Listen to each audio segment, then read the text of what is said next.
Ito yung try nating itanim. Kale at saka itong pechay na purple. At cilantro dahil malamok ngayong tag-ulan para iwas dengue. Hi guys! So here we go again. And may gagawin tayo. Because mostly dahil more than a week na rin yata. Parang ito lang yung nakita ko na buhay dito and yung isang nasa dulo. So, magre-replanting tayo dito sa side na to.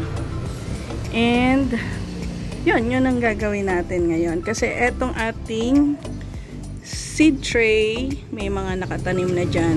Ito yung mga nauna na nabuhay. So, yun muna guys. Ito nga pala, meron tayong na-harvest na natin yung isa dito at yung isa dito niluto na natin kagabi. So may bulaklak na naman siya. Tapos eto din meron. So yun muna guys, balikan ko kayo.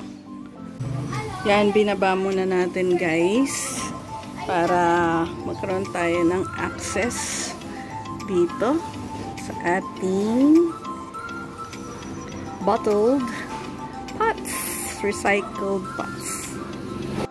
Eto na guys. So, paano ba natin ma-access?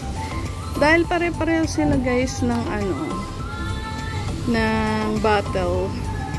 Pwedeng unahin natin sa likod, tatamnan natin, tapos ibabalik natin. Kasi isa lang yung cup nila. So, kumbaga, kahit alin na ikabit nyo, pwede. Yun ang kinaganda nito.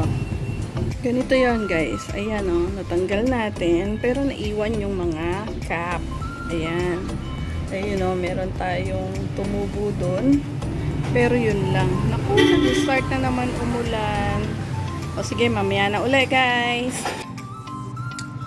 Eto na guys. For the second time.